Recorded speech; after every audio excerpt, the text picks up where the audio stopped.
এইরকম মাংসের ঝোল দিয়ে আর এরকম মোটা মোটা রুটি দিয়ে খাওয়ার মজাই আলাদা। গরুর মাংস রান্না করার জন্য আমি এখানে 1 কেজি পরিমাণে গরুর মাংস নিয়েছি। আর এখানে দিয়ে দিচ্ছি তেল পরিমাণ মতো। প্রথমে আজকে যেভাবে রান্না করব এইভাবে রান্না করে খেতে অনেক বেশি মজা লাগে। মাখায় জাখায় এভাবে রান্না করে দেখবেন। এখন দেখতে পাচ্ছেন আমি এখানে কিছু পেঁয়াজ কুচি দিয়ে দিচ্ছি। আপনারা চাইলে এখানে কিছু পেঁয়াজ বেরেস্তা অ্যাড করতে পারেন।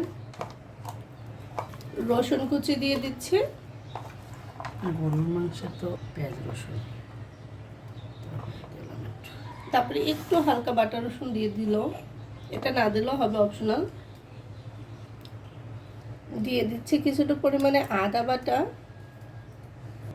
দিয়ে দিচ্ছি লবণ পরিমাণ মতো, দিয়ে দিচ্ছি হলুদ মরিচের গুঁড়া, মরিচের গুঁড়া প্রথমে দিয়ে দিচ্ছে।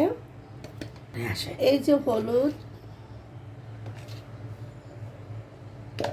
দিয়ে দিচ্ছি মাংসের টুকরোগুলো,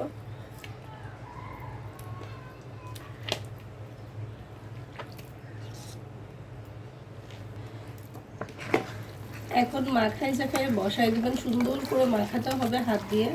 যত সুন্দর করে মাখাবেন তত এটা টেস্টি হবে। চেষ্টা করবেন বেশিক্ষণ সময় ধরে একটু মাখিয়ে রাখতে। দিয়ে দিচ্ছি কিছুটা পরিমাণে দারচিনি, এই যে এলাচি দিয়ে দিছি।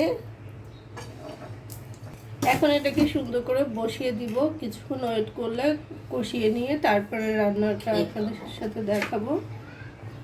এখন কিন্তু একদমই প্রেসার কুকারে ঢাকনা দেওয়া যাবে না, ঢাকনা দিলে সিটি হয়ে যাবে, এটাকে কষাতে হবে। তো এই প্রেসার কুকারে দিছি বিধায় যে ঢাকনা দিয়ে সিটি দিব সেটা না, এরকমভাবে কষিয়ে নিব।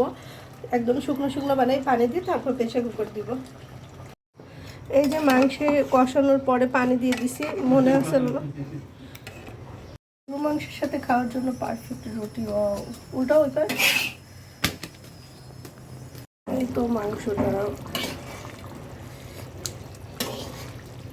এই হলো গরুর মাংসের কালার আর রুটি। এখন রুটি আর মাংস খাওয়া হচ্ছে।